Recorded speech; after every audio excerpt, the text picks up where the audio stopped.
I have a whiny dog in the background. Hello all. So, I don't know how many times. I quit counting at about 5 or 7. I've tried to do this video overview of antennas here up on the property. So there is a pole about 20 feet, 18, 20. And I don't know if you can see it or not, but up at the top there is a wire for an HF receiver. And then, oh, by the way, this is facing south, pretty much almost due south, about south.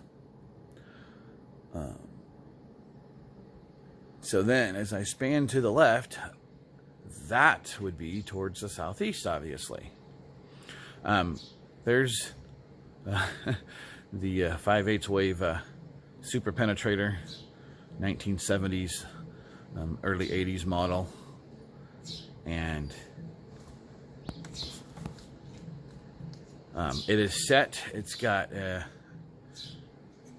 SWR at 50 ohms, 48 ohms on 28/400 of 1.2, 1.3.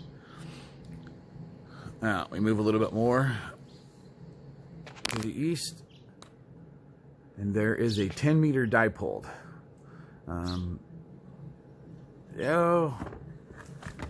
Mention or not that the ground planes to that super penetrator is sitting about, I think, 25 feet, if I remember right. And so that's about 25 feet, because it's about even with the ground planes, maybe a little under. And we come up over here to a copper J-pole, which is UHF, VHF. Mostly it gets used for MERS and GMRS stuff. So you can see a TV antenna, a weather gauge, and then there is a GP3 or 6, I don't remember.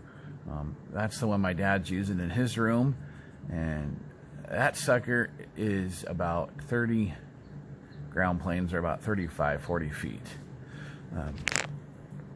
I don't remember what he put it as. I would love to actually have that penetrator up there, considering that only gets used for repeaters, and mostly one repeater. Definitely they're all local, really local.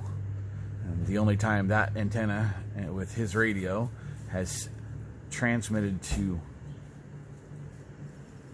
people outside of the local repeaters that he uses. There's technically 3 he uses, but one mostly. Anyways, it's been when I've done it. I actually talked to somebody, Simplex, in Vancouver, Washington, and I am in Salem, Oregon, of course.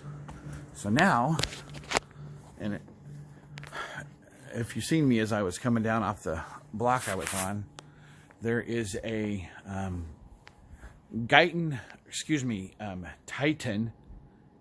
Gap DX, which is an all-band vertical antenna. And right there's another super penetrator from the 70s, 80s. Okay, folks, I'm going to pause, walk to this. Sorry, I actually stopped it on accident. There's a better view of the Titan Gap, and that's the pole that the TV antenna's on. Also, something I forgot to mention, and I believe that's the end of it. No, that's the Titan Gap.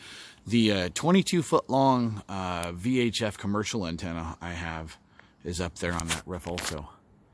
So we come around here. That little antenna is a tri-band antenna, but it's used solely for a 220 radio. There is the horizontal dipole for 10 meters above that scanner disc cone antenna. And obviously most people probably recognize that big beast. So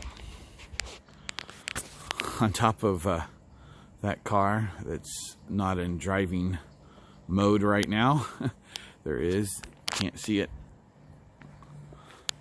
sitting on one of those mag mount bases that's got the 5-inch magnets, is 102-inch whip.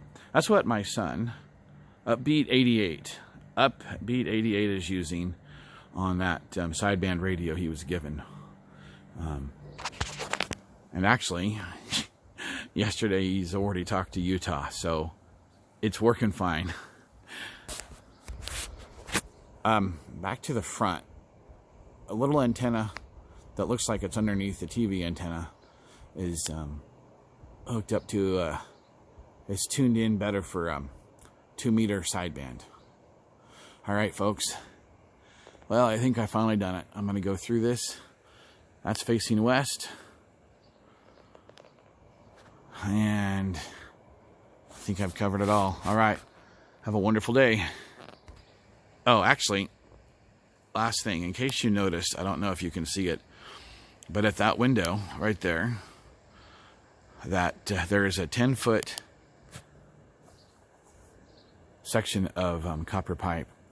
I was trying to build something for that 102-inch whip to get it up above the roof.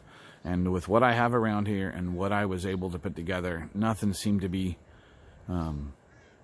working as well as putting it right there. Sadly, this is only a temporary fix because that car's not going to be here probably much longer. So I don't know what I'm going to do after that. All right. Now